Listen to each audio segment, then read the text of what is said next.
Le système de santé français est l'un des plus chers au monde. Les dépenses de santé représentent 12% du PIB français, contre 9% en moyenne dans l'OCDE. Malgré les efforts déployés pour ralentir l'augmentation des dépenses de santé, celles-ci augmentent plus rapidement que le PIB et que les recettes de l'assurance maladie.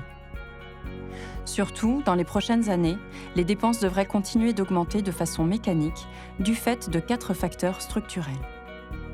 Vieillissement démographique et augmentation des maladies chroniques, progrès technique et innovation, croissance démographique, inflation.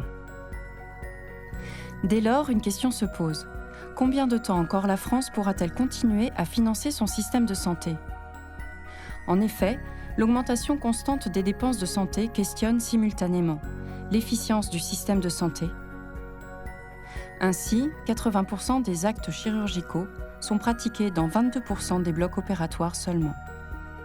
Le périmètre des dépenses couvertes, l'augmentation des patients atteints d'une affection de longue durée et le nombre croissant de patients pris en charge à 100% par l'assurance maladie obligatoire nous invitent à poser la question des moyens de financement et de prise en charge de ces pathologies. En effet, dans un contexte national marqué par une forte imposition, une nouvelle augmentation des prélèvements obligatoires fait planer un risque sur la compétitivité des entreprises et le pouvoir d'achat des ménages. La question de la pérennité économique du système de santé français reste donc entière. Pourtant, malgré ses fragilités, notre système de santé est reconnu comme l'un des meilleurs au monde. En 2000, l'OMS classait le système de santé français à la première place mondiale. La France possède l'une des meilleures espérances de vie au monde.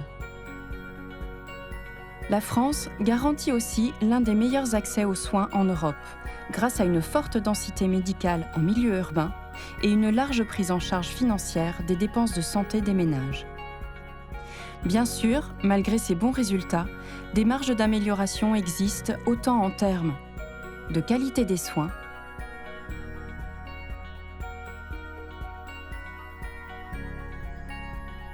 que de couverture médicale.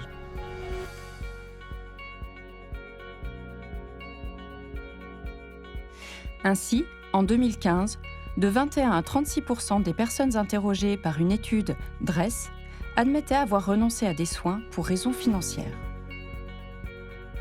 Performant et reconnu, la pérennité du système de santé ainsi que son bilan médico-économique interrogent néanmoins.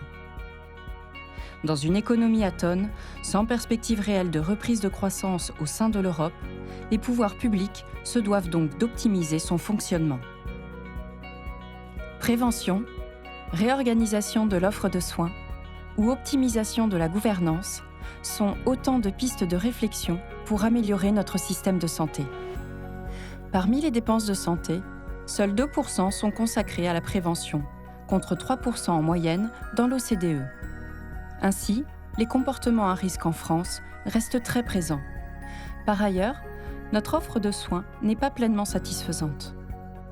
L'offre de soins libérale a du mal à répondre aux besoins de proximité et peine à organiser la permanence des soins ambulatoires.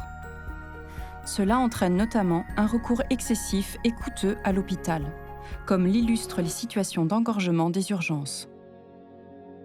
L'offre de soins hospitalière demeure quant à elle très centrée sur l'hospitalisation conventionnelle et les soins critiques, au détriment des soins de suite et de réadaptation.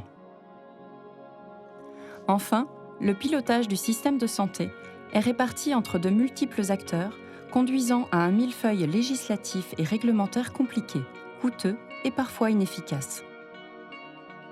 Le système de santé français est ainsi confronté à de nombreux défis. Face à l'importance des enjeux, à nous d'envisager les solutions pérennes qui permettront d'en préserver les atouts et d'en assurer la soutenabilité financière.